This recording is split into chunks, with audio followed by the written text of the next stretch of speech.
so now, and just holding Alchemist Yeah, out of the works. he's definitely lost. He's definitely losing out on very important last hit. I'm sorry, we can't see the CS scores currently, but it's definitely that's not as much as he should be farming. There's a certain reason why all these Chinese carries are feared for their farming ability, which is they make the most out of it. It's not about that they actually spend more time farming. They just farm more in the given time because they don't make mistakes on last hits. Yeah, you watch Burning play and he schools you. He literally schools you on how to last hit. Yeah. So you actually have to look hard and probably watch him the entire time to see how many last hits he actually misses. It's not to see how many he gets, because you wouldn't have enough paper to actually write the counter down on. It's how many he would actually miss during the entire game. Looks like Potter having a bit of fun up there on the top lane, just pushing that one out.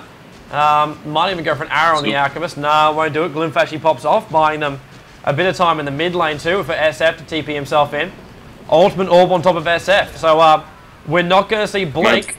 Yeah, Manta. Either that or sometimes I do see a couple of SFs actually just skip straight to Skadi. It hasn't been happening for a very long time now. So obviously if the SF has good farm, he can rush the Skadi, and that will make a very great difference, because during mid game nobody's going to out DPS that SF. He will be the king of mid game, and if he manages to actually perma chase a guy, that's crazy, and also boost his stat up for his Manta illusions. So Skadi is definitely a very good choice, but generally speaking, you won't have that much farm to be able to take much advantage of it. Yeah. Well, we'll I understand. Yeah, go ahead. We'll see what our SF's actually about to do, and yeah, we'll go from that one. Alchemist, he is so farming nothing but Radiance. Like, he hasn't bought anything for the past 8-9 minutes, and has been farming up the entire time. It's, yeah, that Radiance I reckon will probably be out by he'll have the Sacred Relic by 25, is my guess. Radiance up before 30. Might be. Odie's got his 4-star, but still, that's bad fun. We're 24 minutes in, and he just got his 4-star, literally.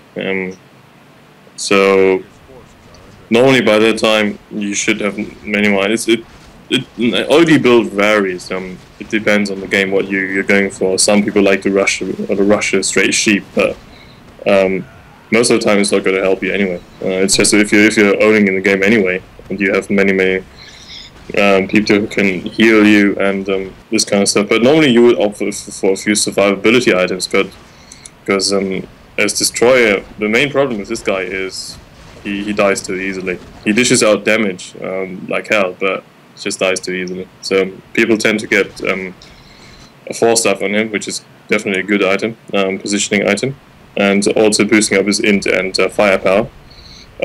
Mech is actually a common item on Chinese Sealing Destroyers, for him to actually also have the mech to stay in the lane and farm, because Destroyer is very susceptible to harass. If he has no way of regenerating himself up except for mass healing cells, so a mech is definitely a good item. But still, in this game, this Odie is going for 4-star, and maybe he should, in my opinion, he should be going for BKB. Because against that mass disable or E-disable they currently got, he needs to have time to dish out his damage. We see Pain currently going for Roshan, and they take it out with Alchemist Cloud very fast. Alchemist also getting the Aegis, and you said it right. He's got his Sacred Relic up. Yeah, he managed to get that just before the 24-minute mark too. So Roshan adds an extra 200 gold towards the Radiance recipe, which is then only 1100 or so away. Note that Taku at the moment is doing nothing but stability. Vanguard and Hood of Defiance on top of him, which is literally the best items he can possibly get right now. Because he is very hard to kill if he gets himself farmed up as well. But I want to see a little bit more damage coming out of him from now on. His items, cool. Tank ability, fantastic. OD will still pump up a lot of damage. But unless he can actually get right on top of him and keep like perfect damage coming out from himself, like, they're not going to be able to hold back the pushing power of the Scourge, no matter how long you live. Yeah, Destroyer also has ultimate orb up, so he will probably go for a sheep most likely. Still, Blink on ES. as you say, right, Razor could use some damage right now. You might go for Manta Star, going for Yasha first. You might even go for Saint and Yasha. Definitely not a bad item choice on this guy. There's loads of options.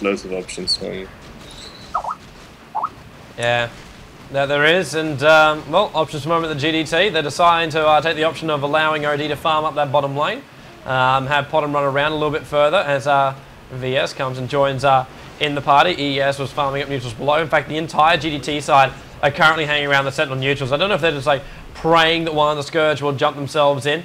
More than likely they won't. Top lane's also going to push itself down towards that tier 2 tower, so going to be careful of that one. Enigma TPs himself down. By the looks of it, they're ready for a battle on the bottom lane too, so Scourge are forming themselves up. Stun's actually going out right now. Stun on the back of a chickened OD who can't imprison himself. Good arrow over the top. It's holding Nevermore in place. He has come in. Oldie goes off. There, the Fissure is in there too, but Nevermore, BKB, Oldie on the back of the black hole will rip through this Sentinel side, or maybe not. We just lost SF. We do still have Taku managing to live through this battle, but having to fall himself back. Blast coming off, Lich is still there, he can't do enough, VS actually goes down as well. We're losing people left, right and centre with TT walking away with a triple kill from this one. The Radiance damage is enough to pick off the rest of the Sentinel side who are hanging around there, and that is the entire Sentinel side dead, with only 2 Scourge heroes dying in the process, and that restoration will bring this up so they can push onto that tier 2 tower very easily. Yeah, I have no idea why Vengeful Spirit and who was Potom actually tried to kill a Witch Doctor so hard. I mean, it was fairly obvious they lost their main carries, and Alchemist was still near full HP and burning everyone with Radiance. They should have retreated as soon as they killed the SF, but they didn't, and they paid the price. Shaker's ulti was a little bit late, I think. If he initiated first with that, it should have been better. Well, BKB's now completed on Enigma as well. I think that's just what got flown in, unless it was the Ring of Basilius. I don't think he had that BKB in the last fight. Might have been wrong. Could have been wrong. Always wrong. But yeah, you're right. The Sentinel team overstayed their welcome. Very, very much overstayed their welcome.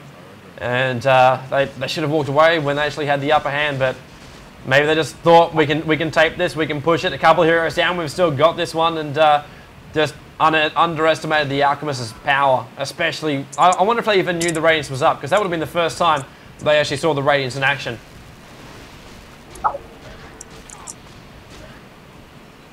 Yeah, anything is possible. Anyway, Scourge, go back to farming. Yeah. Okay, I'm currently watching what's in the crowd. Okay, it's power traits of Alchemist. No idea why he didn't opt for that in the first place, but never mind. He doesn't need it. He's an Alchemist with Radiance and Vanguard. It's like, I'll survive anything. I'd need the extra strength or attack ability. It's fine. Trade's completed though. You need the movement speed. You need the movement speed, that's why. Well, he's got it now. So you can't complain. They're going to go for bottom and just push him back a little bit further. Fissure goes off. What the hell? That's the Fissure a little bit close. Arrow does hit though. Odie will come up and do as much damage as he possibly can. Glyph will give him a bit of time. SF is back. BKB. Oldie goes off. VS goes down. Razor on Taku. Bouncing Stun holding in place while that's happening. One more hit. 2 more hits. The King RD gets 1 more hit too. Encore's a flying chicken right now. Potom takes the fall and they'll be able to bring down Encore, the retreating OD. And, well, imprisons himself, but it's just delaying the inevitable. ES will die as well. And there goes OD, there goes ES, and it's a genocide. Yeah, and again, ES ulted far too late. Shadow Fiend got Gwinsu? Ah, I like that one. And he's got his Blink deck up now. A couple of kills and that, but it's like we're talking Scardy or he'll go for something along those lines. Like, no, he's going Gwynsu. Hey, I like that guy, seriously. I really love his item choice. It's a good item. It's definitely a good item. Allows him to have more time to actually dish out the damage. And it's got his much needed mana regen to let him farm up with raises as much as he wants to. But again, there was a complete team wipe, and nobody from the Scottish side died. And I think that was also because some of them were not. There was probably miscommunication on the GDT part. They didn't know should they go, should they die, should they not, and which just resulted in a big wipe by Enigma and Lich, and irradiating Alchemist and Asset picking up all the guys that were left over. Mm. It is a big concern that like GDT, like they've been around for a very, very long time, and as far as their lineup goes, like miscommunication shouldn't happen, but obviously pressure of Dota makes things happen that you never expect to actually happen.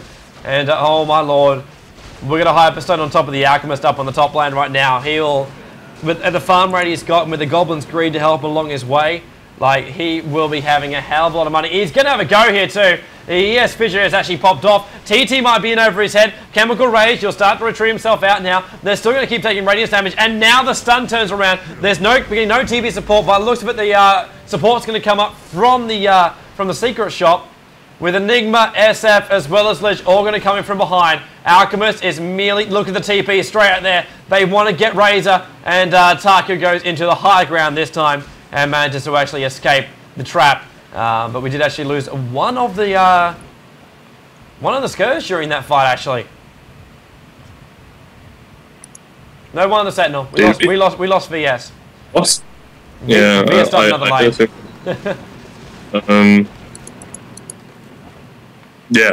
You saw like Alchemist had a Razor ulti and Link. Blink! On Blink! SF! Blink. BKB! What? Ulti! And bye! There goes Potom. And the retreating OD back past the tier 2 tower. Tier 2 tower on the top will die, but Blink initiate there from SF, and that keeps it a 4v5 battle, which Sentinel will not win. Actually, OD wants it! He gets rated pretty hard as well. And then the retreat. Yeah, currently, Sentinel side has not enough burst damage, consistent damage to kill that Alchemist, so he's just gonna rip him apart. His Razor ulti was and Static Link both on him all the time, with ES throwing both his stuns up, and still Alchemist lived through Blink, well. SF Blink, Razor's off, Chickens are up as well, as we do see VS manage to escape, but Alchemist got up, Lich ulti, Enigma Black Hole, the Lich ulti will be at full effect, it manages to claim our OD on the retreat, VS swaps the Alchemist out of position, and in comes the Enigma, make sure the last hit goes off, and SF blinks himself down, OD turns around.